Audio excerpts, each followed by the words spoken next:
It looks like Turkey's longtime president will stay in power for another 5 years. That's right. Rejeb Erdogan has claimed victory in this year's election. He has already been in power for 20 years.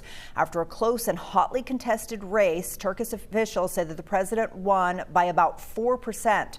Other world leaders, including President Biden, congratulated Erdogan for his win.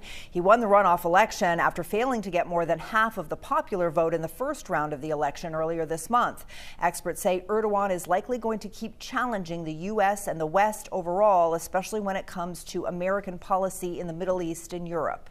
Significant percentage of citizens of Turkey believe that the West doesn't like Turkey.